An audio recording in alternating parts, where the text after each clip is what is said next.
आज जो हमारे गेस्ट हैं यहाँ पर पीछे बैक स्टेज पर, उनको किसी भी तरह के कोई भी इंट्रोडक्शन की जरूरत नहीं है। आप सब लोग उनको बहुत अच्छे से जानते हैं और उनको बहुत प्यार करते हैं। Please give an energetic and warm welcome to the one and only doctor Vikas Divya Kirti sir.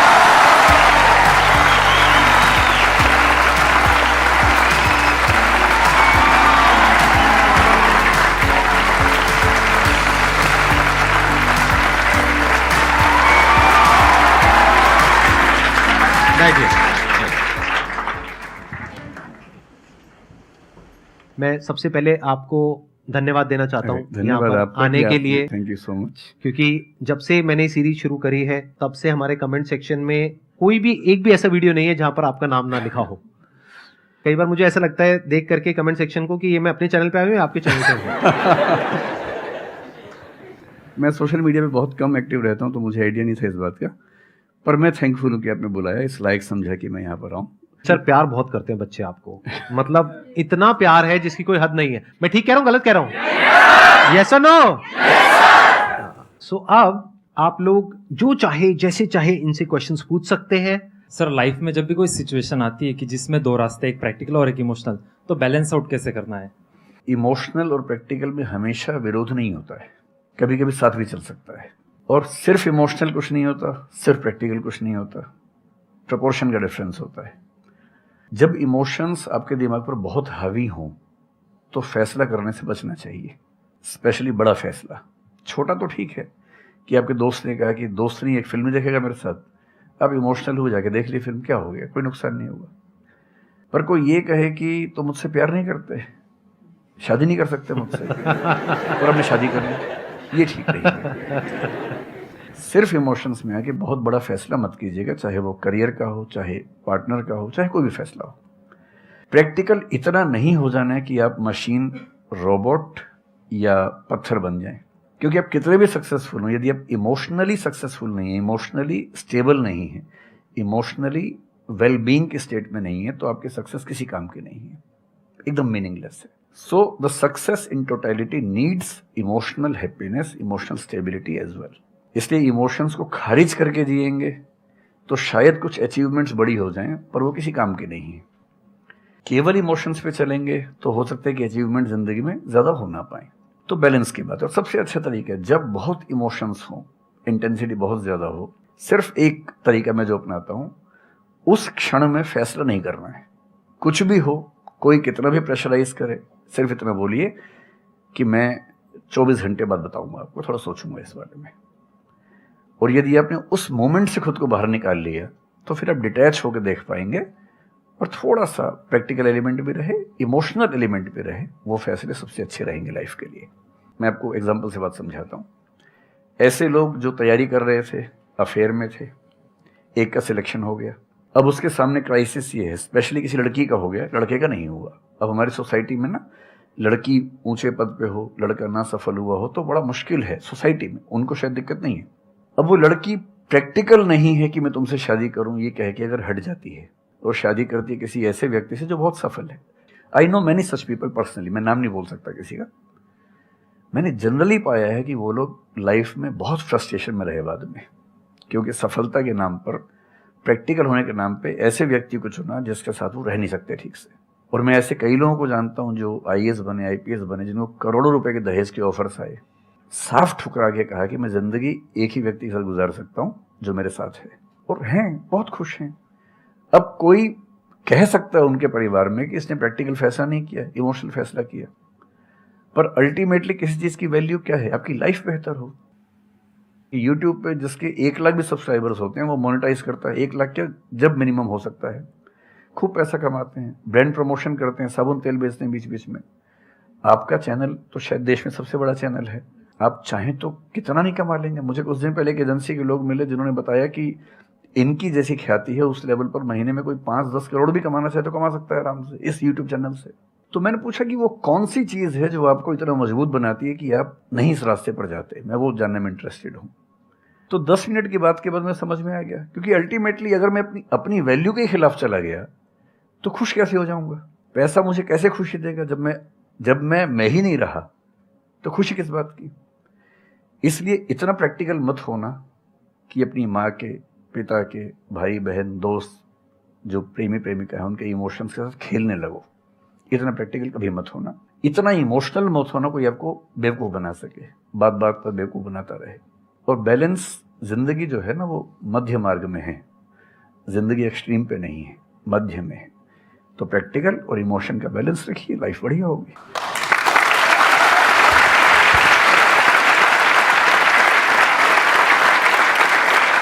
आपने सर इतने अच्छे से एक्सप्लेन किया, मेरे पास में कुछ है ही नहीं बोलने के लिए। यूजुअली मेरे पास में कुछ होता है ऐड करने के लिए, लेकिन आपने पूरा ही उसका ऐसा निचोड़ निकाल दिया। आपने YouTube पे इतना बोला कि सच में नहीं बचा होगा आपके पास। 6-7 साल पहले की बात है, मेरी एक स्टूडेंट थी जो सुसाइडल टेंडेंसी की शिकार थी उस समय। उसके घर में कुछ ऐसी ट्रेजेडी, उसकी मदर की डेथ हुई थी, और एक ऐसी ट्रेजेडी जो बहुत ही रेयर किस्म की ट्रेजेडी है, जो शेयर करना ठीक नहीं है यहाँ। तो वो मेरे पास आई और मुझे लगा कि आज मैं पहली बार किसी ऐसे व्यक्ति से बात करूं जो डिप्रेशन में है और सुसाइड कर सकता है अगले 1-2 दिन के अंदर अंदर। अब मैं परेशान था कि मैं कैसे मैनेज करूं, और मुझे मोटिवेशन की ऐसी जानकारी उस समय तो बिल्कुल नहीं थी, बाद में थोड़ा बहुत पढ़ा। तो मैंने उससे कहा कि अच्छा तुम घर जाओ, मैं कुछ देखता हूँ। फिर मैं घर गया, नेट पे सर्च करना शुरू किया। करते करते मुझे आपका एक वीडियो मिल गया, अनस्टॉपेबल, शायद कुछ आपने एक वो बनाया था उस समय। तो मैंने वो थोड़ा सा देखा, 10 मिनट का। मुझे लगा कि ये जो है ना, ये इंजेक्शन है किसी मतलब डिप्रेस्ड व्यक्ति को तुरंत मोटिवेट करने के लिए। तो मुझे ध्यान है कि मैंने उसको वीडियो का लिंक भेजा। मैंने कहा देखो, जिंदगी अपने रास्ते पे चलेगी, ठीक हो जाएगी। जब जब मूड ऐसा हो, बहुत डिप्रेसिंग हो, सुसाइडल मन करे, उस समय वीडियो देखना ध्यान से, और कम से कम उस बुरे फेज से बाहर निकल जाओगी। और फिर मैंने वो वीडियो अपने फैमिली में भी 2-3 बच्चों को भेजा, जो बच्चे उस क्राइसिस में होते थे। तो मैं बहुत थैंकफुल हूँ उन सब बच्चों की जान बचाने में, क्या बात कर बड़ी भूमिका है। Thank you so much sir, it means a lot to me. ये तो आपने बहुत बड़ी बात कह दी सर, मेरे लिए बहुत बड़ी बात है ये। नहीं, कई बच्चों की जान बचाई होगी आपने जरूर। जो वो एक मोमेंट होता है, उस मोमेंट में कोई बचा ले तो लोग बच जाते हैं, वो मोमेंट क्रॉस हो जाए तो फिर चीजें बिगड़ जाती हैं। हेलो सर, नमस्ते। नमस्ते सर, बोथ ऑफ यू, मैं हमेशा से आप दोनों की बहुत फ़ैन रही हूँ। मुझे बस ऐसा लग रहा है कि मैं सपना देख रही हूँ, मेरे लिए रियलिटी नहीं है। मुझे बस आपसे ये जानना, मैं हर मतलब एवरी डे 8 से 10 आवर में पढ़ाई करती हूँ, बट मुझे कभी कभी बहुत डीमोटिवेशन आ जाता है कि होगा नहीं होगा, क्या होगा पता नहीं। देखिए, डीमोटिवेशन अगर आपको दिन भर में 1 घंटे आता है। नहीं सर, ऑलमोस्ट टाइम पढ़ाई करने के बाद 2-3-4 दिन के बाद ही होता है, कंटिन्यूअसली नहीं होता। अगर महीने में 4-5 बार आता है और 1-1 दिन के लिए आता है, तो इसका मतलब आप एकदम ठीक हैं। अगर कोई व्यक्ति आपको ये कहे कि मुझे डीमोटिवेशन कभी नहीं होता, तो उसको इलाज की ज़रूरत है। आपको ज़रूरत नहीं है, क्योंकि जब आप अपने से बेहतर व्यक्ति को देखेंगे, आपको थोड़ा सा इन्फीरियरिटी कॉम्प्लेक्स आएगा, डीमोटिवेशन आएगा। जब आप अपने से कमज़ोर को देखेंगे, आपको सुपीरियरिटी कॉम्प्लेक्स आएगा, थोड़ा सा मोटिवेशन ज़्यादा हो जाएगा। जिस दिन टारगेट पूरा हो जाएगा, मोटिवेशन आ जाएगा। जिस दिन टारगेट पूरा नहीं होगा, डीमोटिवेशन आएगा। जिस दिन टेस्ट में आपके मार्क्स अच्छे आएंगे, आप मोटिवेशन के साथ लौटेंगे। जिस दिन खराब आएंगे, डीमोटिवेशन होगा। लेकिन ध्यान रखिए, जिस दिन आप मोटिवेटेड हैं, उस दिन आप वजह बन गए कईयों के डीमोटिवेशन की। लगातार मोटिवेटेड होना एक मेंटल इलनेस की निशानी है, और लगातार डीमोटिवेटेड होना डिप्रेशन की निशानी है। इन दोनों से बचना है। तो डीमोटिवेशन की बहुत हाइप है, इतनी हाइप की ज़रूरत नहीं है। थोड़ा बहुत हो, एंजॉय कीजिए उसको। और जब जब लगे कि ज़िंदगी बहुत ख़राब चल रही है, तो मैं जो करता हूँ, अजीब सा लगेगा आपको, मैं कभी कभी शमशान घाट चला जाता हूँ। सच कह रहा हूँ, ये सुनी आपने वीडियोस में भी कहा है। सच में चला जाता हूँ, या ट्रॉमा सेंटर चला जाता हूँ देखने के लिए। ट्रॉमा सेंटर में जाके 1 घंटा बैठ के आ जाइए, मोटिवेशन आ जाएगा। और शमशान घाट में जाके देख लीजिए कि हम जैसे हमसे कम उम्र के लोग वहाँ जल रहे होते हैं, तो लगता है हम जिंदा तो हैं। अगर मैं थोड़ा सा कॉग्निटिव लेवल पर बात करूँ, एक बहुत बड़ा साइकोलॉजिस्ट हुआ, उसका नाम है ब्रेंटानो, कभी सर्च कीजिएगा उसको। ब्रेंटानो ने ह्यूमन कॉन्शियसनेस को स्टडी किया, और उसने ये बताया कि ह्यूमन कॉन्शियसनेस की बेसिक नेचर है कि जो हमारे पास है वो हमें नज़र नहीं आता, जो नहीं है वो नज़र आता है। तो the consciousness of lacking something is the nature of human consciousness. इसलिए इसी बात को एक शेर में, बहुत प्रसिद्ध शेर में कहा गया है, दुनिया जिसे कहते हैं जादू का खिलौना है, मिल गया सो मिट्टी है, नहीं मिला वो सोना है।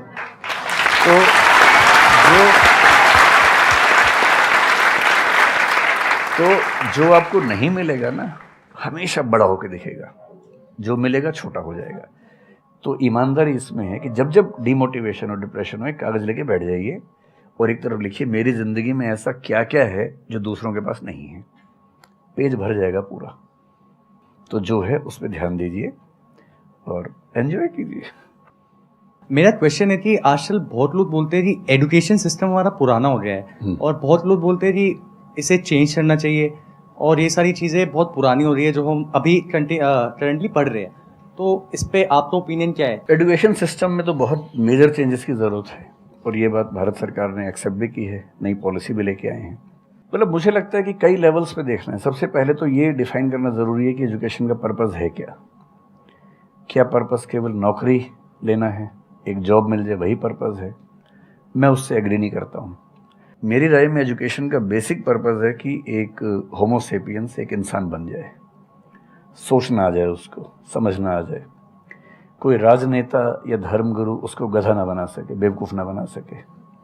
उसे इतनी समझ हो कि वो चीज़ों को फैक्चुअली ऑब्जेक्टिवली समझ सके, तर्क कर सके, बहस कर सके और अगर तर्क और बहस में सामने के तर्क ठीक हैं तो उनको एक्सेप्ट भी कर सके, इतना विनम्र भी रहे। बेसिकली पर्सनैलिटी ग्रूमिंग का प्रोसेस एजुकेशन है, वो केवल नौकरी का मामला नहीं है। पहली गलती तब होती है जब हम उसको केवल नौकरी का मामला मान लेते हैं। मतलब नौकरी ज़रूरी है, ऐसा नहीं कि ज़रूरी नहीं है, लेकिन वो सिर्फ वो उसका पर्पस नहीं होना चाहिए। सेकेंडली कई ऐसी चीज़ें, जैसे अगर बहुत विस्तार में तो नहीं जा सकते, जैसे एक बहुत छोटी बात है सेक्स एजुकेशन हमारी सोसाइटी में। ये इतनी ज़रूरी चीज़ है। स्कूल में जो एडोलेसेंस की एज के लोग हैं, 12, 13, 14 की एज के लोग हैं, उनको वो सब चीज़ें बताएं ताकि गलत सोर्सेज से इन्फॉर्मेशन ना मिले, कोई गलती ना कर बैठें। हेल्थ एजुकेशन के रूप में हो, उनको सारी चीज़ें पता हो, ठीक हाथों से पता हो, ठीक तरीके से पता हो। फिर मेरा ख्याल है कि जैसे IITs में अब तो होने लगा है, पहले क्या था कि हम टेक्नोलॉजी सेंट्रिक एजुकेशन पर ज़्यादा फोकस करते थे कि आपने मशीन को समझ लिया, तकनीक को समझ लिया, हो गया, इंसान को नहीं समझा। टेक्नोलॉजी पढ़ने वाले लोग समाज और इंसान से एकदम कटे हुए थे। अब तो ह्यूमैनिटीज़ के कुछ सब्जेक्ट्स पढ़ाने की परंपरा शुरू हो गई है। एक होलिस्टिक एजुकेशन हो। ह्यूमैनिटीज़ वाला बच्चा केवल हिस्ट्री, पॉलिटिकल साइंस, सोशियोलॉजी पढ़ता है, उसको कोडिंग का सी भी नहीं आता, टेक्नोलॉजी बिल्कुल नहीं आती उसको MS एक्सेल भी नहीं पता क्या होता है। टेक्नोलॉजी वाला सिर्फ टेक्नोलॉजी पढ़ता है, वो ह्यूमन ब्रेन को नहीं पढ़ना चाह रहा, सोसाइटी को नहीं पढ़ना चाह रहा। क्यों नहीं एक ऐसी शिक्षा हो जिसमें एक इंटीग्रेटेड अप्रोच हो, होलिस्टिक अप्रोच हो, कि हम खुद तय कर सके कि किस किस एरिया में हमें ज़्यादा जाना है और एक बेसिक अंडरस्टैंडिंग हर चीज़ की हो। तो बेसिक 3 फार्मूले माने जाते हैं। एक यूनिवर्सलाइजेशन ऑफ प्राइमरी एजुकेशन है कि 10वीं क्लास तक की शिक्षा हर बच्चे को मिले, ठीक से मिले। वोकेशनलाइजेशन ऑफ सेकेंडरी एजुकेशन, यानी 11वीं 12वीं की पढ़ाई का पर्पज़ है कि बच्चा ये समझ पाए कि उसको ज़िंदगी में आगे कहाँ जाना है। और फिर जो हायर एजुकेशन है वो सबको करने की ज़रूरत नहीं होनी चाहिए, वो शौक पूरा करने के लिए नहीं है, वो शादी का वेटिंग रूम नहीं है, वो उसके लिए है जिसको सच में आगे पढ़ना है, वो उतना पढ़े, सब्जेक्ट चूज़ करे और फिर उसमें गहराई से रिसर्च करे ताकि डेवलपमेंट के रास्ते पर अब बढ़ें। हम एजुकेशन के मामले में बहुत बुरी स्थिति में हैं। मैं तो जिस उम्र में हूँ, मेरा अब तो पर्पस भी ये बन गया है कि अब मैं उसी पे कुछ काम करूं। एक यूनिवर्सिटी शुरू करने की योजना मेरे मन में है, इनसे मैंने शेयर भी किया था। और मैं जिस तरह का विश्वविद्यालय सोचता हूं वो नौकरी देने के पीछे पागल नहीं होगा, वो होमो सेपियंस को कायदे का इंसान बनाने की कोशिश करेगा। नौकरी तो उसका एक पार्ट है। मतलब आप जितने भी सफल लोगों को देखेंगे जनरली, जैसे मैंने इन्हीं से पूछा, ये जिस फील्ड में सफल हैं, इनका जो करियर है, अगर मैं इसको छोड़ भी दूँ तो अदरवाइज भी जो इनका करियर है वो उस विषय से जुड़ा हुआ नहीं है जो इन्होंने पढ़ा है ग्रेजुएशन में। मेरा भी नहीं है, आमतौर पे किसी का भी नहीं है। 90% लोगों को मैं देखता हूँ जो सक्सेसफुल हैं, उनके ग्रेजुएशन के सब्जेक्ट में और लाइफ की फील्ड में कोई लिंक नहीं है। तो बेसिक पर्पस क्या है? वो स्मार्टनेस बाहर आ जाए, ग्रूमिंग हो जाए, इंटेलिजेंस है, इमोशनल इंटेलिजेंस है, वो सब जो टूल्स हैं वो उस बच्चे को सीखने को मिल जाए ताकि फिर वो ज़िंदगी को फेस कर सके, इनोवेट कर सके, नए रास्ते निकाल सके। 1000 रास्ते दुनिया में होते हैं। तो सच बात है कि काफ़ी चेंजेस की ज़रूरत है और आप और हम मिलकर करेंगे चेंजेस। एजुकेशन वाइज अगर देखा जाए तो मैंने बहुत ज़्यादा कुछ नहीं किया है अपनी लाइफ में, बट मेरे स्टैंड पॉइंट से अगर आप देखोगे कि एजुकेशन क्या है, तो एजुकेशन का सबसे बड़ा गोल ये है कि एक इंसान का दिमाग खुले, बजाय कि उसका दिमाग इतना नैरो डाउन हो जाए कि उसको लगे कि बस यही अगर हो गया तो सक्सेस है, ये नहीं हुआ तो फेलियर है। आप अनगिनत तरीकों से अपने गोल को, अपने पर्पस को, या जो भी आप करना चाहते हो उसको अचीव कर सकते हो। एजुकेशन का सबसे बड़ा गोल ये होना चाहिए, और वही मेरी कोशिश है अपने इन सेशंस के थ्रू करने की, कि एक इंसान का दिमाग खुल जाए, उसके दिमाग में एक पॉसिबिलिटी माइंडसेट आ जाए, ना कि एक लिमिटेड माइंडसेट हो कि बस ये हो गया तो बहुत है।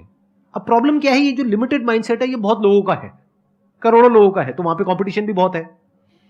पॉसिबिलिटी माइंडसेट जबकि देखा जाए तो ज्यादा इंटरेस्टिंग है, लेकिन बहुत कम लोगों का है और वहां पे कंपटीशन कम है। और पॉसिबिलिटी माइंडसेट क्या होता है कि कोई भी काम अगर मैं कर रहा हूं, अगर वो नहीं हुआ तो इसका मतलब ये नहीं है कि मैं फेल हो गया, इसका मतलब ये है कि मैं क्रैक नहीं कर पाया।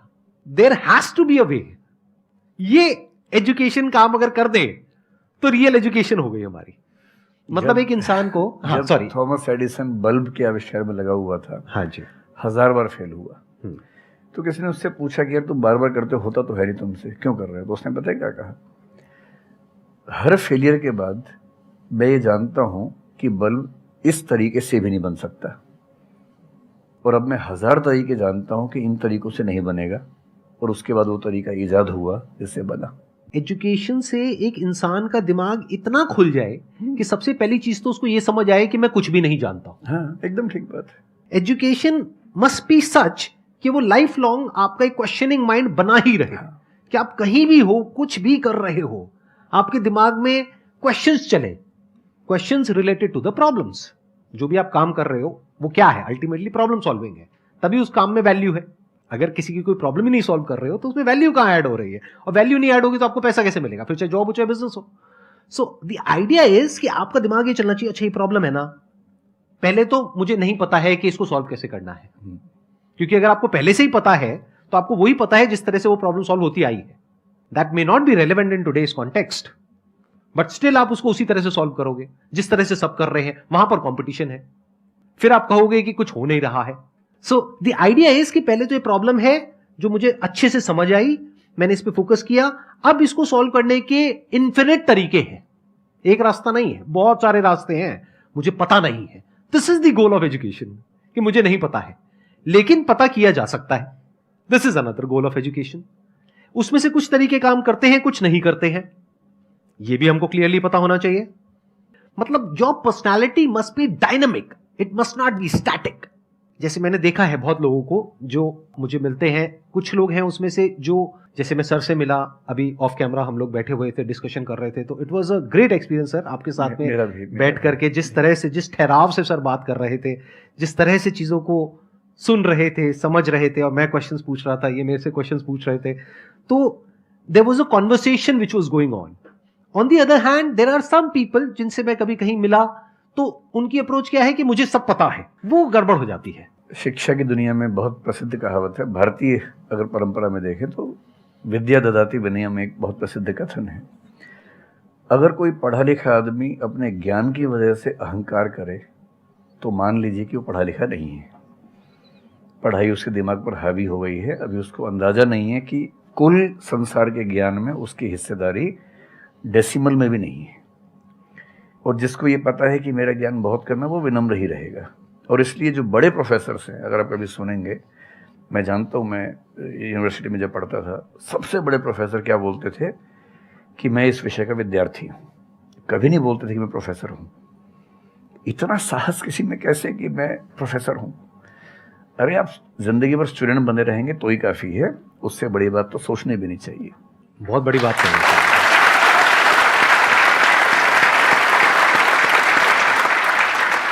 मतलब कि एजुकेशन का गोल आपको प्रोफेसर बनाना नहीं है, आपको स्टूडेंट बनाना है। हाँ। अगर सर की बात को आगे एक्सटेंड किया जाए, एकदम सही बात। एक लाइफ लॉन्ग स्टूडेंट, कि आप सीखते चले जा रहे हो, सबसे, जिससे मिल रहे हो, लोगों से सीख रहे हो, सिचुएशन से सीख रहे हो, अपनी लाइफ के अच्छे एक्सपीरियंसेस से सीख रहे हो, बुरे से सीख रहे हो। जैसे मैंने देखा है जब भी यहाँ पे कोई क्वेश्चंस पूछते हैं ना, सबके क्वेश्चंस एक ही होते हैं, सर सक्सेसफुल कैसे हो। कभी मैंने आज तक ये क्वेश्चन नहीं सुना किसी का भी जो इससे बड़ा क्वेश्चन है, जो आप रिलेट कर जाएंगे कि सर सक्सेस हमारा दिमाग खराब किस तरीके से करती है, या सक्सेस का क्या माइनस पॉइंट है। सही बात। सक्सेसफुल होने से बड़ा है मीनिंगफुल होना, सार्थक होना। सफल होना छोटी बात है, सार्थक होना ज्यादा बड़ी बात है।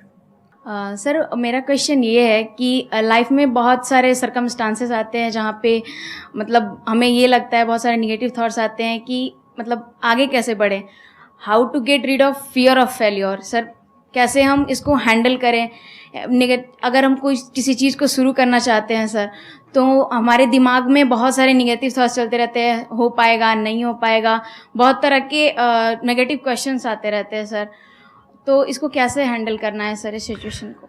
फियर ऑफ फेलियर थोड़ा सा ठीक भी है, ये हमें रोकता है उन दिशाओं में जाने से जहाँ हमें जाना भी नहीं चाहिए। जैसे मान लीजिए मैं सोचूं कि मैं फुटबॉल प्लेयर बन जाऊं, मुझे पता है कि नहीं बन पाऊंगा, मेरी फिटनेस वैसी नहीं है, तो मुझे ये फियर रोक लेगा, ठीक बात है ना। ये ज़रूरी नहीं है कि आप दुनिया में हर चीज़ के लिए ठीक हो, हर किसी का एक पैकेज है, हर किसी का जो एट्रीब्यूट्स हैं या वर्च्यूज़ हैं उन सब का एक पैकेज है। We can be good at few things, we can be best at maybe one thing, we cannot be best at everything। तो ये बहुत ज़रूरी है कि अपने एप्टीट्यूड को देख के हम सिलेक्शन करें कि हमें कहाँ जाना चाहिए, ठीक है। अगर सिलेक्शन कर लिया है तो फिर फियर ऑफ फेलियर होने की वजह ये है कि या तो आप जो कंपटीशन है उस पर ज़्यादा फोकस कर रहे हैं, अपनी स्ट्रेंथ पे कम फोकस कर रहे हैं।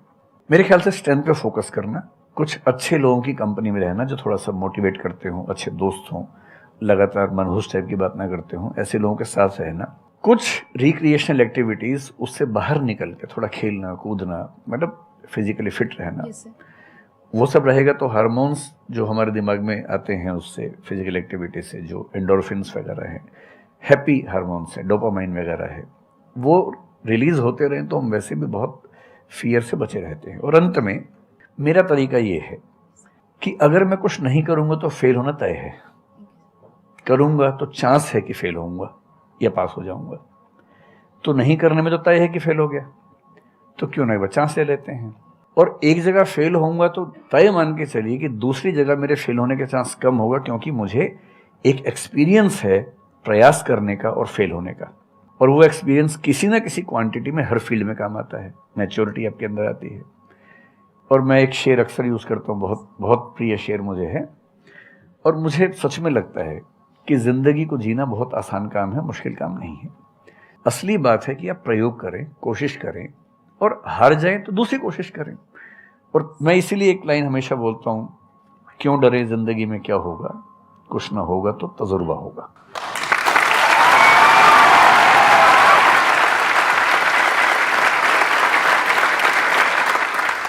मुझे भी सर के जैसे मोटिवेशनल स्पीकर बनना है सर, पर मैं ये सोचती हूँ कि अगर मैं वीडियो बनाऊँगी, कंटेंट बनाऊँगी, तो संदीप सर को छोड़ के या फिर बहुत बड़े बड़े मोटिवेशनल स्पीकर्स हैं उनको छोड़ के मुझे देखेगा कौन। मतलब ये मेरे अंदर थॉट्स आते हैं कि अभी मेरा मतलब मैं 19 ईयर की हूँ, तो मैं जब वीडियो कंटेंट बनाऊँगी तो मैं कुछ, मुझे ऐसा मतलब मेरे अंदर ये थॉट है कि मैं कोई बड़ा आदमी नहीं हूँ या फिर कुछ बड़ा नहीं हूँ, तो मैं ये वीडियो कैसे डाल सकती हूँ, लोग क्या सोचेंगे कि मतलब तू ये तो खुद कुछ नहीं है और लोगों को मोटिवेट कर रहा है, ऐसा मेरे अंदर थॉट आता है। पहले या तो कुछ कर लीजिए ज़िंदगी में, उसके बाद मोटिवेट कर लीजिए। और नहीं तो मोटिवेशन एक पूरी साइंस है, साइकोलॉजी से जुड़ी साइंस है, उसको ठीक से पढ़ के रिसर्च करके उससे बात कीजिए। शुरू में तो जब इन्होंने भी शुरू किया होगा, कहाँ शुरू में लोग जानते होंगे, बड़ी लंबी स्ट्रगल होती है, किसी भी फील्ड में इतनी लंबी स्ट्रगल है। देखिए जो आदमी सफल है ना, आप ये जो हमारा वर्तमान है ये ऐसे ही नहीं बन गया है। हर सफल आदमी का एक बहुत लंबा अतीत होता है जिस पर नज़र किसी की नहीं होती है। और बशीर बद्र ने एक बड़ी गहरी बात कही थी, ये फूल मुझे कोई विरासत में मिले हैं, तुमने मेरा कांटों भरा बिस्तर नहीं देखा।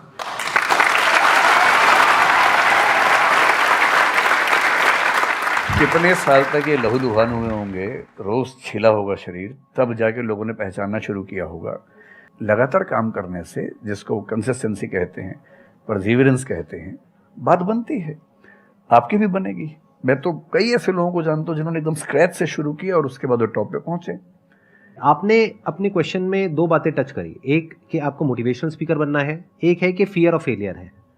एक तो ये फियर ऑफ फेलियर को हटाइए, अगर आपको मोटिवेशनल स्पीकर बनना है तो अपने माइंडसेट को रखिए एक्सपेरिमेंटल माइंडसेट। आप ये समझिए life is like an experiment. एक साइंटिस्ट का माइंड कैसा होता है, वो ये थोड़ी ना सोचता है कि मैंने ये एक्सपेरिमेंट किया, ये फेल हो गया तो क्या होगा। उसको पता है failure is the part of success. जब तक 20-30 बार, 50 बार, 100 बार कोई एक्सपेरिमेंट फेल नहीं हुआ, इसका मतलब वो कुछ नया ट्राई नहीं कर रहा, इसका मतलब वो तो रिपीट कर रहा है। जैसे स्कूल में बच्चे करते हैं लेबोरेटरी में कि बुक में देखा बस उसको कॉपी किया, तो दोनों में फर्क हो गया ना। एक है कुछ नया डिस्कवर करना, कुछ नया क्रिएट करना, एक है जो क्रिएट हो चुका है उसको रिपीट करना। तो you are talking about becoming a motivational speaker. तो अगर आप मेरे जैसे बनेंगे तो कोई क्यों देखेगा आपको? आपको तो अपने जैसा बनना पड़ेगा ना। तो अब उसमें क्या करना पड़ेगा? अब आपको क्या पता कि आपके अंदर ऐसा क्या है जिसको लोग देखना चाहें? उसके लिए तो एक्सपेरिमेंट करना पड़ेगा, ट्राई करना पड़ेगा। एक तरह से आप वीडियो बना के डालोगे, कोई नहीं देखेगा। दूसरी तरह से बना के डालोगे, कोई नहीं देखेगा। फिर तीसरी तरह से, फिर चौथी तरह से। हो सकता है 6 महीने बाद, 1 साल बाद, 2 साल बाद जा करके कहीं थोड़ा सा कुछ ऐसा क्लिक हो जाए जो हो सकता है आपको लग रहा था कि शायद ये नहीं होगा और वो क्लिक हो जाए। बट ये सब होता उसी के साथ में जो कुछ कर रहा होता है, जो कुछ ट्राई करता है। जैसे ट्राई करोगे तो हो सकता है हो जाए, नहीं करोगे तो पक्का है नहीं होगा, जैसा अभी सर ने थोड़ी देर पहले कहा था।